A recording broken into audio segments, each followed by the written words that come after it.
Buen día, profesora y compañeros presentes. Como estudiante de la Universidad Privada Antenor Orrego, del Departamento Académico de Derecho y Ciencias Políticas de la Escuela de Derecho, me es grato presentar el tema monográfico de mi equipo, titulado Deuda exigible y procedimiento de medidas cautelares en el derecho tributario, cuyos integrantes son Altuna Silva Pamela, Calderón Castañeda Jessica, González Castillo Rodrigo, Linares Hidalgo Noelia, Trigoso Rodríguez Sandivel, Villacorta Rosas Olenka, Villanueva Orches Eric y quien habla, Gómez Arrae Paula Selene.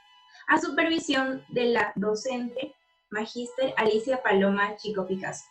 Bueno, acompáñenme a lo que va a ser nuestra exposición.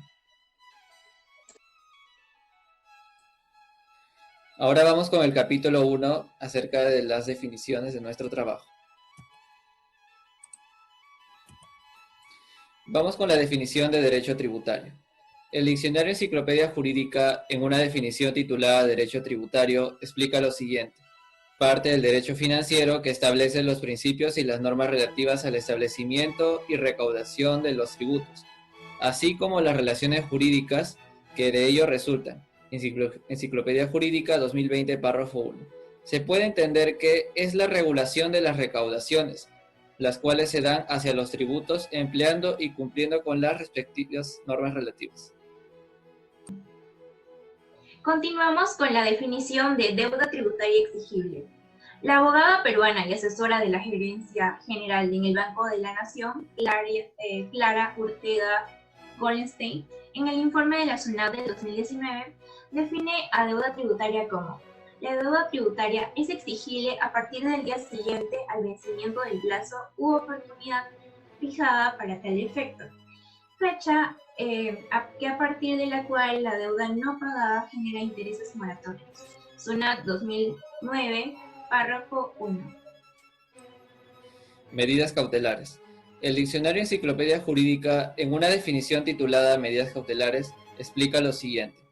Son los instrumentos o mecanismos adoptados al iniciarse el litigio y destinados a paliar o suprimir los riesgos que conlleva la duración del proceso, la cual puede frustrar la realización del derecho reclamado que acoja la sentencia. Enciclopedia Jurídica 2020, párrafo 2. Respecto a lo anterior, se entiende que las medidas cautelares son las herramientas o mecanismos aplicados ante o durante un juicio. Su finalidad es garantizar la legalidad del caso y de la sentencia. Además, evita la ampliación de riesgos de incumplir el derecho demandado. Continuando con la definición de deber cívico, según la Real Academia Española, a través de su diccionario virtual, en una definición titulada Deber cívico, explica lo siguiente. Obligación de un ciudadano. Real Academia 2019, párrafo 1. De esta definición podemos entender que un ciudadano debe cumplir con la obligación que le corresponde como tal. Ahora vamos con el capítulo 2, titulado Derecho Tributario, y por lo tanto vamos a hablar de sus ramas. Como primera rama del derecho tributario tenemos al derecho tributario material. La licenciada venezolana Fabiana Aquiles, a través de la página web SlideShare, donde refiere sobre ramas del derecho tributario, explica lo siguiente. Estudia el cómo nace aquella obligación de pagar los tributos, por medio de una obligación impuesta al sujeto pasivo, sus elementos y, por último, su cumplimiento. Quiles 2015, párrafo 3. Lo que expresa es que el derecho tributario material observa cómo surge la forma de satisfacer los tributos, como también evalúa cuáles son sus componentes, sus fuentes, causas y privilegios. Otra de sus ramas es el derecho tributario formal. En esta función de la rama administrativa tributaria, según la abogada venezolana Fabiana Aquiles, se realiza un análisis para la determinación del tributo. De la misma manera, es posible que se normalice la suma de dinero traducida en la exigencia que debe cumplir el sujeto pasivo. Quiles 2015, párrafo 4. Esto quiere decir que evalúa primero la clase de tributo y luego el valor monetario del impuesto, de tal forma que considere las posibilidades de pago del deudor. Continuando con los principales tributos que administra la SUNAT. Como primer punto tenemos el impuesto general a las ventas. En este tipo de tributos se hace mención de que se aplica en las operaciones de venta e importación de bienes, así como en la prestación de distintos servicios comerciales, en los contratos de construcción o en la primera venta de inmuebles. SUNAT 2016, párrafo 3. El autor expresa que el impuesto general a las ventas se administra en operación, importación y venta de bienes. De igual manera sucede con las prestaciones de diversos servicios comerciales. El impuesto general a la renta. Por otro lado, en ese tipo de tributo se aplica a las rentas que provienen del capital, del trabajo o de la aplicación conjunta de ambos. SUNAT 2016, párrafo 4. La SUNAT hace referencia a que el impuesto a la renta va aplicado sobre aquellas utilidades que provienen de un capital, trabajo o de ambos al mismo tiempo. Cabe recalcar que el impuesto a la renta llega a ser importante ya que liga a los ahorros con la inversión. Continuamos con el capítulo número 3, obligación tributaria. Como primer punto de partida tenemos a la deuda tributaria exigible coactivamente. Un procedimiento de cobranza coactiva está dado por la existencia de una deuda tributaria que no ha sido cancelada dentro del plazo establecido por las leyes o reglamentos y que además constituye y cotiza. Sotelo, 1993, página 235. En pocas palabras, se debe entender que sobre la deuda exigible coactivamente que esta tiene que ver con los impuestos que no se llegaron a pagar a la SUNAT, o sea, caso al SAT. Por lo que dicha deuda para la entidad administrativa tributaria debe ser extinguida a través del pago. Sin embargo, esta da inicio cuando la persona a la cual se notificó no se acerca ni cancela dicha deuda dentro del plazo establecido por la ley, el cual consta de 7 días hábiles. Se añade que esta notificación es una resolución, la cual puede ser de determinación, multa o de una orden de pago. Ahora vamos con deudor tributario. Según el Código Tributario Peruano del 2013, en el párrafo 2, nos dice que el deudor tributario es la persona obligada al cumplimiento de la prestación tributaria como contribuyente o responsable. Lo que este nos da a conocer sobre el deudor tributario es la existencia de dos clases. La primera es un deudor contribuyente y la segunda un deudor responsable. Asimismo, ambas clases de deudores están obligadas bajo ley peruana a pagar su deuda con el Estado. Como segundo punto abordando en el tercer capítulo, tenemos a las clases de deudores tributarios. Y la primera clase de deudor es el deudor tributario contribuyente. Es el obligado que realiza el hecho imponible. Peris 2010, página 7. Y pues lo que da a entender es que el deudor contribuyente es aquel obligado o destinado a pagar un cierto presupuesto fijado y amparado por la ley. Una segunda clase de deudor tributario es el deudor tributario contribuyente, que es aquel sujeto que por imposición legal y en lugar del contribuyente está obligado a cumplir las prestaciones formales y materiales de la obligación tributaria. Peris 2010, página 7. Por el Código Tributario se infiere que son deudores tributarios tanto al contribuyente como al responsable, donde el último resulta ser nada más y nada menos que un tercero incorporado a la relación jurídica tributaria, en el cual, frente al contribuyente, cumple la función primordial de ser un garante. Esto quiere decir que él asume la total responsabilidad de la deuda tributaria.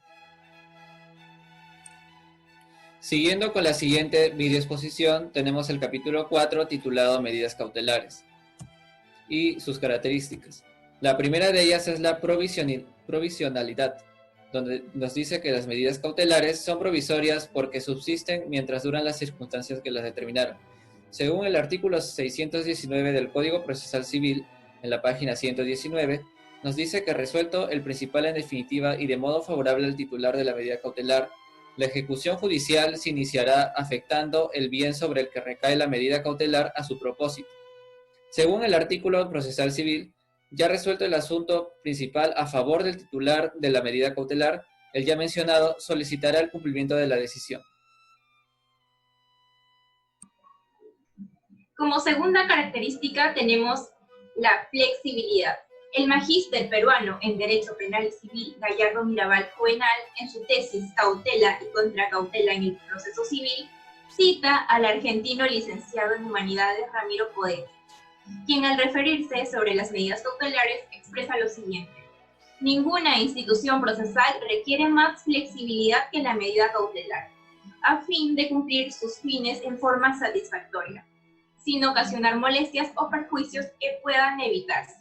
Podetti, 2000, página 25. Según el autor, se infiere que instituciones procesales como la jurisdicción, la acción y la competencia no requieren la flexibilidad que la medida cautelar posee. Ahora vamos con la clasificación según el Código Procesal Civil y la medida cautelar genérica. Es la que dicta el juez atendiendo a las necesidades del caso. Al respecto, el artículo 629 del Código Procesal Civil en la página 120 nos dice que carecen de regulación normativa propia y por consiguiente encuentran previstas en nuestro ordenamiento procesal civil. Sin embargo, son medidas que se puede solicitar y conceder teniendo como única condición que aseguren el modo adecuado para el cumplimiento de la decisión definitiva. De este artículo se infiere que estas medidas cautelares resultan diferentes porque se ausenta una regulación normativa propia y aún no se ha presagiado en nuestro ordenamiento procesal civil. No obstante, estas medidas se pueden requerir y otorgar teniendo como condición asegurar la forma más adecuada para el cumplimiento de la decisión definitiva. Medidas para futura ejecución forzada. El abogado peruano bachiller en Ciencia y Derecho, magíster en Derecho Civil y Comercial,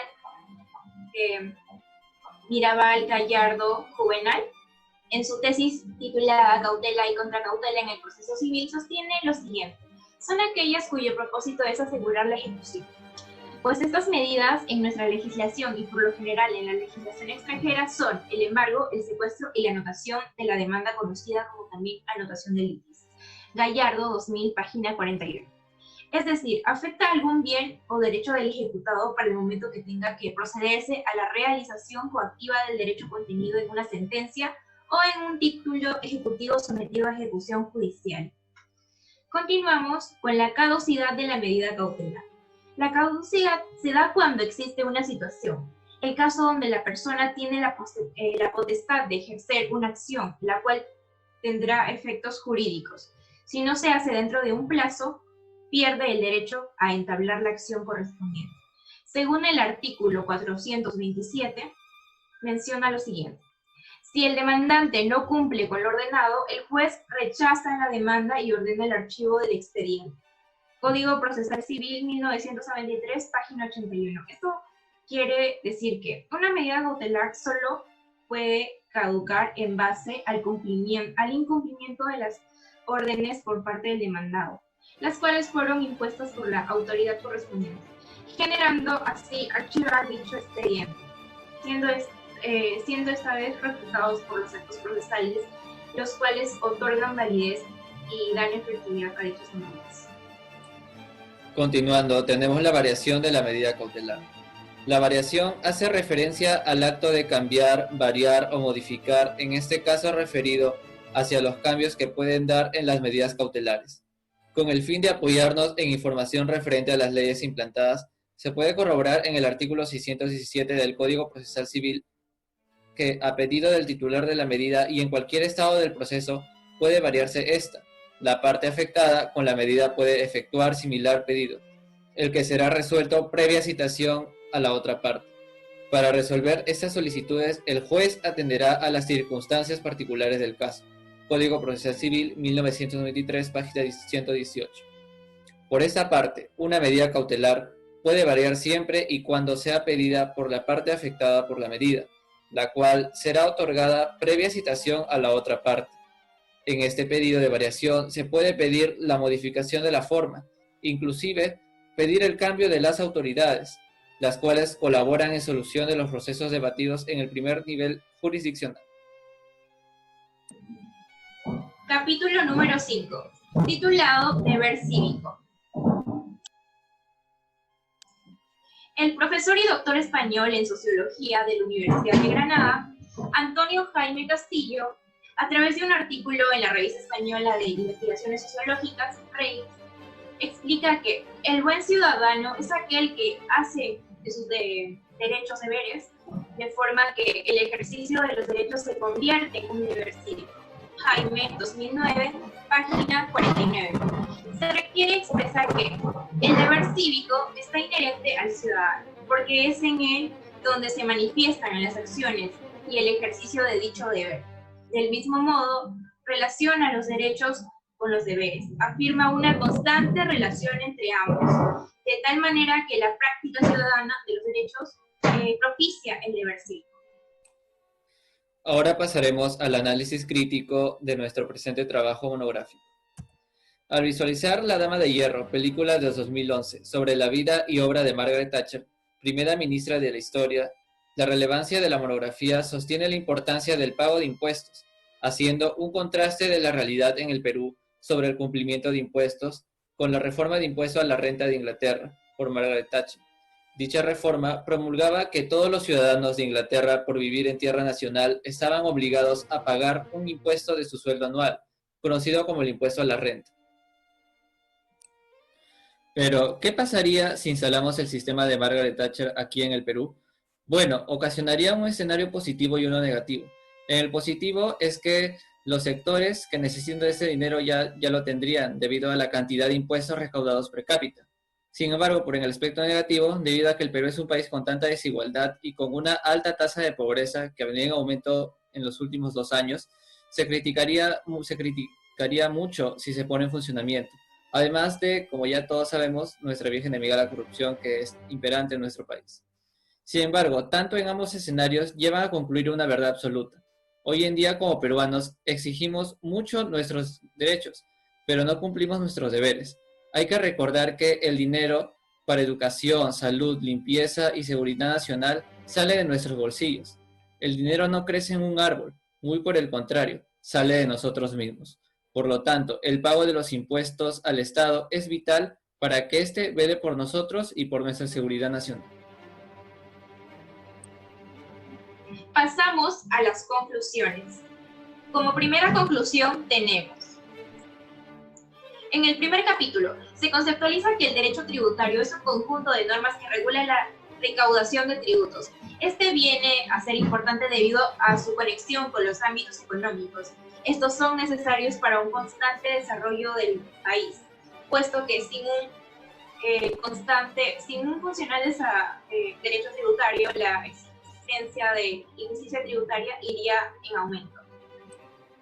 Como segunda conclusión, tenemos que en el primer capítulo, la deuda tributaria exigible es una obligación a cancelar el monto endeudado por descuido o incapacidad del deudor tributario, el cual, por su desentendimiento, ocasionó el inicio del procedimiento de cobranza coactiva. Conclusión número 3. En el primer capítulo, por otro lado, medidas cautelares son mecanismos adoptados para garantizar la eficacia y transparencia de dicho proceso. Como conclusión número 4, en el primer capítulo, finalmente, deber cívico es un rasgo que todo ciudadano, por habitar en un determinado país, debería desarrollar en función y beneficio de su Estado. Conclusión número 5. En el segundo capítulo se concluye que la rama más importante en el derecho tributario es el derecho tributario material, porque explica el surgimiento de establecer tributos, evaluando componentes, fuentes, causas. Todo ello ayuda a que las personas conozcan sobre los tributos que se deben pagar. En la conclusión número 6, dice que en el tercer capítulo se concluye que la deuda tributaria es una liquidación a pagar. Esta se vuelve exigible cuando la notificación de 7 días hábiles de cobro de la deuda no se llega a cancelar o el deudor no se hace presente, ya siendo ese contribuyente o responsable. Conclusión número 7. En el cuarto capítulo se concluye que las medidas cautelares buscan garantizar la eficacia del proceso de la forma más adecuada posible. Estas se pueden clasificar en medidas cautelar genérica, específica, para futura ejecución forzada, temporales sobre el fondo, innovativa y de no innovar. Conclusión número 8. En el quinto capítulo, el deber cívico está inherente al ciudadano, porque es en él donde se manifiesta dicha acción, como también es el trasfondo de la obligación tributaria ciudadana. Asimismo, si el individuo cumple óptimamente sus deberes constitucionales, será porque confíe en su administración estatal. Ahora procederemos a pasar la lista de referenciación.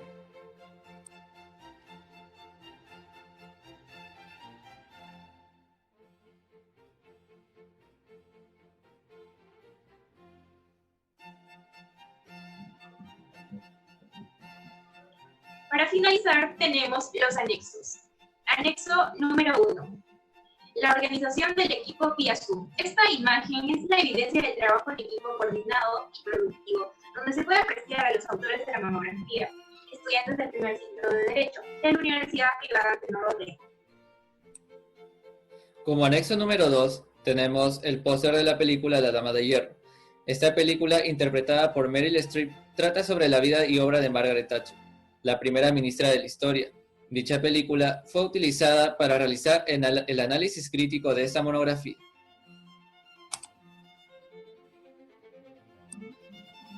Bueno, hasta aquí finalizó todo. Muchas gracias y esperemos que haya sido de su agrado.